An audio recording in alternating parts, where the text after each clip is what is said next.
Hello students, देखिए कक्षा 11th भौतिक विज्ञान में हमारा चैप्टर 25 चल रहा था, जिसका नाम है सरल आवर्त गति, सिंपल हार्मोनिक मोशन। तो स्टूडेंट्स, हमने इसके थियोरिटिकल जो डेरिवेशन पार्ट थे उसको हमने सबको कल कंप्लीट किया था, ठीक है। और जो आज हम करने वाले हैं उसको हम न्यूमेरिकल करने वाले हैं। जिस चैप्टर के हमारे पास न्यूमेरिकल है, आज हम उसके न्यूमेरिकल करने वाले हैं। तो देखिए स्टूडेंट, आइए आज हम उनके न्यूमेरिकल की बात करते हैं, ठीक है स्टूडेंट। तो आप पेज नंबर निकाल लीजिए 758 पर। 758 पेज नंबर है, उस पर देखिए न्यूमेरिकल हम किस प्रकार करने वाले हैं, ये सभी लोग आप देखेंगे, ठीक है। मैं आपको क्वेश्चन पढ़कर बताता रहूँगा और आंसर मैं आपको यहाँ पर कराता रहूँगा, ठीक है स्टूडेंट। देखिए पहला क्वेश्चन जो है हमारे पास, पहला क्वेश्चन है हमारे पास कि सरल आवर्त गति के समीकरण, हमें सरल आवर्त गति की समीकरण दी हुई है y बराबर 2 sin 200 पाई टी में जो y है वो मीटर में दिया हुआ है, यहाँ पर y जो दिया हुआ है किसमें, मीटर में, और जो t दिया हुआ है यहाँ पर हमें सेकंड में दिया हुआ है, ठीक है। हमसे कहा गया है कि दोलन का जो आयाम है, आयाम होता है एक, तो हमें वो निकालना है। और जो आवृत्ति है, आवृत्ति क्या होती है हमारी, आवृत्ति होती है हमारी n, जो मैंने आपको पढ़ाया था आवर्तकाल और आवृत्ति के लिए उन्हें व्यंजक में निकाला था, ठीक है स्टूडेंट। हमें यहाँ पर एक सरल आवर्त गति समीकरण दी हुई है जिसमें y मीटर में और t हमारा सेकंड में है। हमसे कहा गया कि दोलन का आयाम और उसकी आवृत्ति ज्ञात कीजिए, ठीक है स्टूडेंट। तो सबसे पहले हम क्या करने वाले हैं, सबसे पहले हम अपना जो समीकरण है हम उसको लेंगे। देखिए y बराबर 2 sin 200 पाई टी, ठीक है। एक समीकरण अपने पास से लेंगे जो हमने पढ़ी हुई, y बराबर a sin 2 pi n t, 2 pi n t, ये हमने उसके लिए पढ़ी थी जो हमारे पास विस्थापन की हमने समीकरण निकाली थी, समीकरण नंबर फर्स्ट और समीकरण नंबर सेकंड। अब देखिए समीकरण 1 में 2 की आप तुलना कर दीजिए, समीकरण 1 व 2 की तुलना करने पर, ठीक है। देखिए जब तुलना करेंगे तो ए की जगह देखिए आपको क्या दिखाई दे रहा है, 2 दिखाई दे रहा है, तो ए की वैल्यू हमारे पास कितनी आ गई, 2 मीटर, ठीक है। अब सेकंड पार्ट की बात करते हैं इसकी आवृत्ति। देखिए 200 पाई टी, ये 2 पाई एन टी के क्या बराबर है, ठीक है।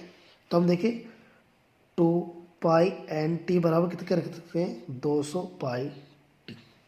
देखिए अब यहाँ से अगर हमें निकालना क्या, आवर्ती एन निकालना है, तो एन बराबर क्या होगा, 200 pi T upon 2 pi T.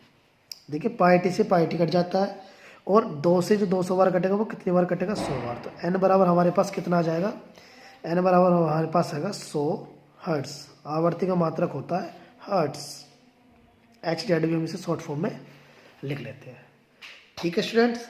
इस प्रकार से आपको देखो क्वेश्चन करने हैं, ठीक है।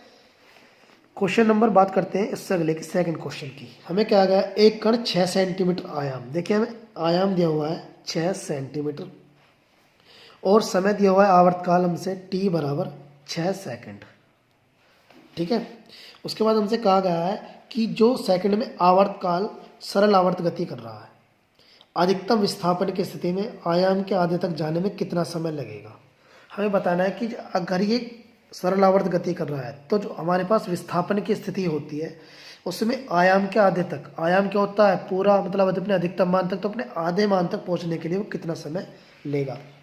तो देखिए सबसे पहले हमारे पास एक समीकरण है, समीकरण हमेशा लेके चलते हैं, a sine omega T plus pi upon 2, ये समीकरण आपको याद रखनी है, ठीक है। और उसके बाद क्या देंगे, एक समीकरण हमने पढ़ी हुई है कोस के पदों में, y बराबर a कोस ओमेगा टी, ठीक है। या अगर यहाँ पर देखिए हम किसकी वैल्यू रख देते हैं, ओमेगा के रख देते हैं, ये वाली वैल्यू हमारे पास क्या बन जाएगी, a cos 2 pi upon T into में स्मॉल टी, ठीक है। जब कण का विस्थापन आयाम का आधा होता है तो देखिए क्या होता है, यहाँ y की जगह जब मतलब आधे की बात कर रहे हैं, किसकी बात कर रहे हैं, आधे की, तो हम 2 से भाग कर सकते हैं, तो कितना हो जाएगा देखिए y बराबर a अपॉन 2, जब हम कह सकते हैं a अपॉन 2 बराबर किसका जाएगा, a cos 2 pi upon T into में टी। उसके बाद देखिए ए से ए कट जाएगा तो कितना आ जाएगा 1/2 बचेगा इधर, तो इधर क्या बचेगा cos 2π/6, 2π/6 बचेगा। ठीक है, ये हम 2π/6 क्यों रख रहे हैं, क्योंकि यहाँ पर t की वैल्यू क्या है, हमें 6 दी हुई है ऊपर, हमने यहाँ पर t की वैल्यू को रख दिया है t। ठीक है, उसके बाद देखिए 2 से कितनी बार काट लेंगे, 3 बार काट लेंगे। तो ये सॉल्व करते हैं, तो हमारे पास कितना बचने वाला है 1/2 बराबर cos π/3 इंटू में t। cos π/3 की वैल्यू आप जानते होंगे।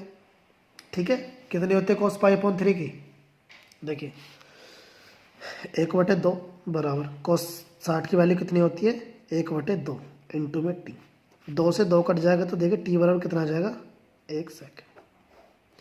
तो अगर कोई कण अगर वो सरल आवर्त गति कर रहा है तो उसे देखिए अपने आधे आयाम तक पहुंचने में कितना समय लगेगा 1 सेकंड तक, जबकि उसका आवर्तकाल कितना दिया हो 6 सेकंड और उसका आयाम कितना दिया हो 6 सेंटीमीटर तक।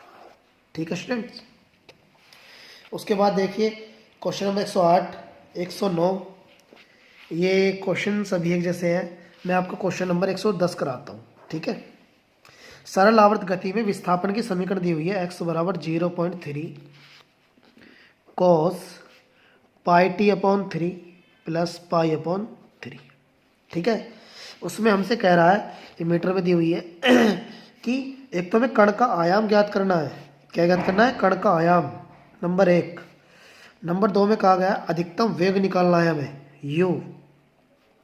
नंबर 3 पार्ट में कहा गया है अधिकतम त्वरण निकालना है अल्फा। और नंबर 4 पार्ट में हमसे कहा गया है कि प्रारंभिक विस्थापन निकालना है कितना x। तो देखिए सबसे पहले हम क्या करने वाले हैं, एक समीकरण हम कोस के पदों में लेने वाले हैं जिसका हम संतुलन करते हैं। पहले हमें ये वाली समीकरण दी हुई है, देखिए x बराबर 0.3 cos πt/3 प्लस π/3। एक हम समीकरण अपने पास से लेंगे x बराबर a cos ωt प्लस 5। ठीक है, इन दोनों की तुलना कर दीजिए समीकरण 1 व 2 की तुलना करने पर, समीकरण नंबर 1 और समीकरण नंबर 2। ठीक है, देखिए जब समीकरण 1 में 2 की तुलना करेंगे तो देखिए x बराबर a के साथ क्या है यहाँ पर 0.3। तो यहाँ पर देखिए a की वैल्यू हमारे पास कितनी निकल कर आती है, a = 0.3 मीटर। ठीक है, उसके बाद स्टूडेंट पार्ट नंबर 2 हमें क्या निकालना था, अधिकतम वेग u बराबर फॉर्मूला हमने पढ़ा था a ओमेगा। ठीक, a की वैल्यू कितनी है 0.3, ओमेगा की वैल्यू आप जानते होंगे π/2। अगर देखिए आप इसकी पाई में वैल्यू निकालेंगे तो आपको पॉइंट लगा के 0 बढ़ाना पड़ेगा, तो कितना आएगा 0.15 पाई मीटर प्रति सेकंड। अगर आप पाई की वैल्यू रखना चाहें तो पाई की वैल्यू रख देना 3.14 या 22/7। उसके बाद बात करते हैं हम थर्ड पार्ट की। थर्ड पार्ट में निकाला था हमें अधिकतम त्वरण। आपने पढ़ा होगा अल्फा बराबर कितना होता है ω² इंटू में a। देखिए ओमेगा की वैल्यू हमने कितनी निकाली होती है π/2 का होल स्क्वायर, a का स्क्वायर 0.3। ठीक है, तो ये कितना आ जाएगा 0.3/4 एंड पाई का स्क्वायर। या अगर हम 4 से 0.3 को डिवाइड करेंगे तो कितना आ जाएगा 0.075 पाई स्क्वायर। ये कितना आ जाएगा मीटर प्रति सेकंड का स्क्वायर। मात्रा का आपको किसी का लिखना छोड़ना नहीं है। ठीक है, उसके बाद बात करते हैं हम फोर्थ पार्ट की कि हमसे कह रहा है प्रारंभिक विस्थापन इसका निकालना। प्रारंभिक विस्थापन में समय के देखिए कितना होता है हमारा 0 होता है, तो t बराबर 0 रख दीजिए।